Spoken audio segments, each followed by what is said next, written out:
Now, late November always means one thing for us, and that is the Japanese Film Festival is right around the corner now. In years past, it's been myself and a few others who have been seeing the movies, but it's handy because we actually have a movie guy now, so we thought we'd bring Liam in to discuss the Japanese Film Festival and specifically the films that you've seen in advance of the festival itself. I mean, I've only been doing the daily movie reviews for 2.5 years, but sure. No, so every year we always go. Melbourne's always the last leg of the trip.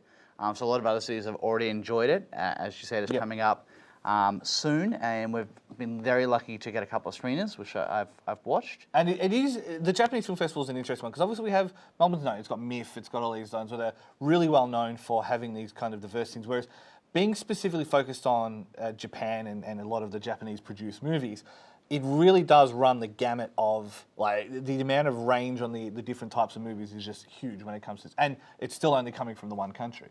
Yeah, even just the 4 that I've seen so far, I've got a few more to watch, and I'm very excited to watch them. Are all quite different films. So let's cover off a few of them first. So Dynamite Graffiti, an interesting movie about a guy who used to make, I believe it's porno mags in the 70s and 80s? Yeah, so it's sort of about his life of how he became one of the smut kings of Japan, what led him to go that path, and how it sort of ends up for him.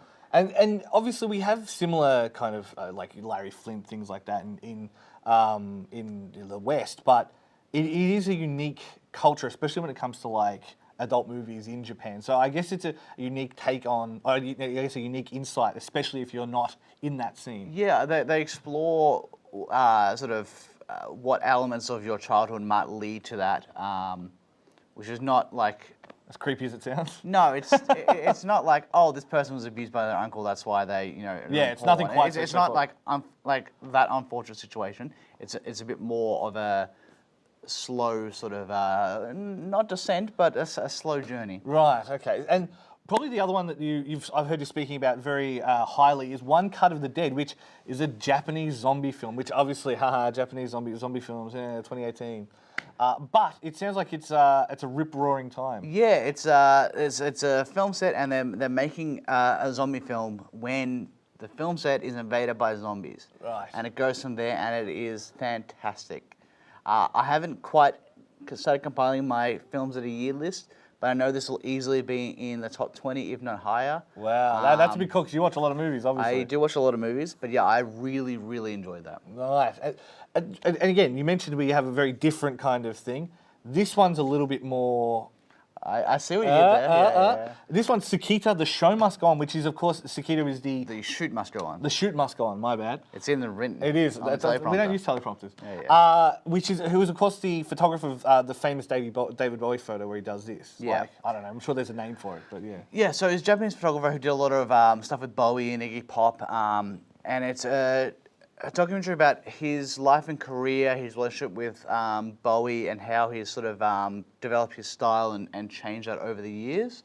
As someone who's a big fan of documentaries, I really enjoyed this. I have watched quite a few music and or photography docos. Yep.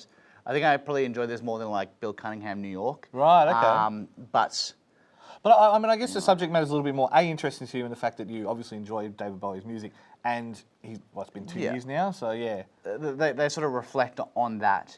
I mean, one of the things I like about docos is making you interested in a subject you might not have been interested in before. So while there is obviously the Bowie angle, I wouldn't have sought out information about even if he is iconic, a random Japanese photographer.